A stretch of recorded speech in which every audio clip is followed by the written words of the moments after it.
अस्सलाम वालेकुम जी दोस्तों की हाल है ठीक हो। अच्छा दोस्तों अज असी तुहानू दसना है मोहरियां दा इलाज। मोहरियां दा दर्द जदों किसी बंदे दे मोहरियां च दर्द होना शुरू हो जाए और इलाज कराने तो बावजूद भी आराम ना आवे ते सर्जन उन्होंने कहता जी हुण इहदा कोई हल नहीं, इहदा ऑपरेशन होएगा तो फिर वह ऑपरेशन कर दिता जाता है।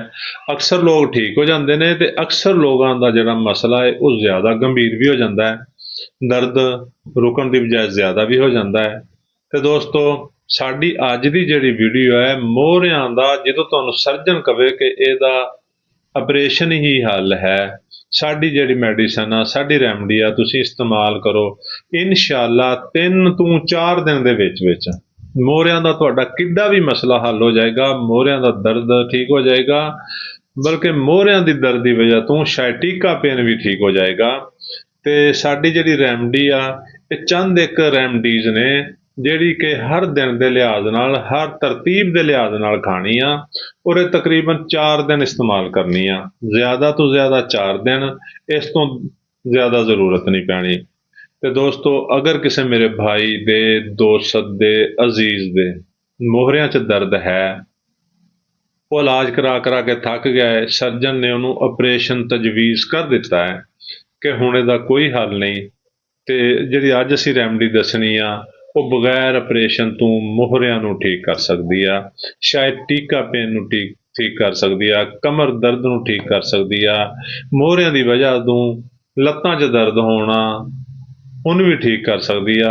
तो दोस्तों करना की है देखो, होम्योपैथिक दवा वलेरियाना, पहले दिन वलेरियाना CM की एक खुराक लैनी आ। तो दोस्तों ये दवाइयां जड़ियां ने सिर्फ इको बार लैनियां ने, दोबारा ये दवाई रिपीट नहीं करनी। पहले दिन वलेरियाना CM की एक खुराक लैनी आ, उस दिन सारा दिन कोई दवाई नहीं लैनी। दूसरे दिन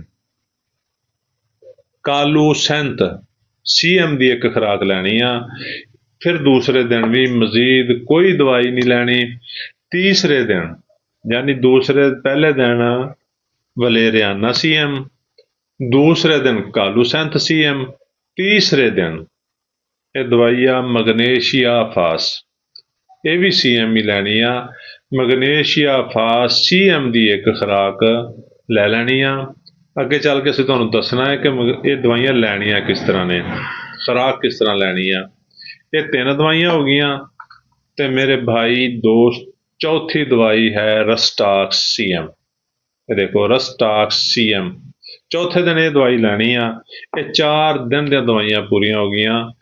अच्छा इहदा लैण दा तरीका आ, किसी होम्योपैथिक डॉक्टर कोल जाओ, उन्होंने कहो सर इन्हां 4 दवाइयां दियां सानू एक एक खुराक बना दिओ और इस तरतीब नाल बना दिओ, पहले वलेरियाना, फिर कालूसेंथ, फिर मैगफास ते फिर जनाबे आला रस्टाक्स, और ये इस तरतीब नाल तुसीं पहले दिन खाओ।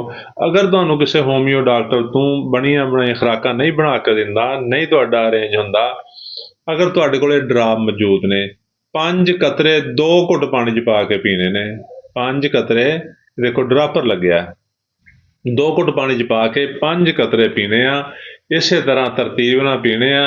ये बाकी दवाई इस्तेमाल नहीं करनी, ना तुहाडे काम दी आ, इसलिए असीं ये कहने आ कि दवाई किसी भी होमियो डॉक्टर तो तुसीं बनवा सकते हो। तो दोस्तों अगर औरतां नूं कमर दर्द है, उन्हां दे मोहरियां च दर्द है और औरतां कमज़ोर भी हैं, उन्हां नूं ये दवाई 1M तक देनी आ। वलेरियाना 1M पहले दिन, कालूसेंथ 1M दूसरे दिन, मैगफास 1M तीसरे दिन और रस्टाक्स 1M चौथे दिन। औरत दी ते मर्द दी खुराक नूं थोड़ा जिहा फर्क होना चाहिदा वा, क्योंकि औरत बर्दाश्त घट कर सकदी आ, इसलिए औरतां नूं 1M दे विच खुराक देनी आ, मर्दां नूं CM दे विच देनी आ। तुसीं देखोगे 4 दिन तो बाद तुहाडा मोहरियां दा दर्द ठीक हो गया है, तुहाडे मोहरे ठीक हो गए, सर्जन जिहड़ा ऑपरेशन दा तुहाडा तजवीज़ कीता सी उहदी जरूरत नहीं पई।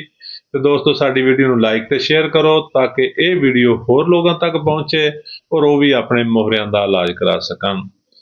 ये दवाई तुसीं साडे तो ऑनलाइन भी परचेज कर सकते हो, असीं भी तुहानूं एक एक खुराक बना के भेज सकते हैं।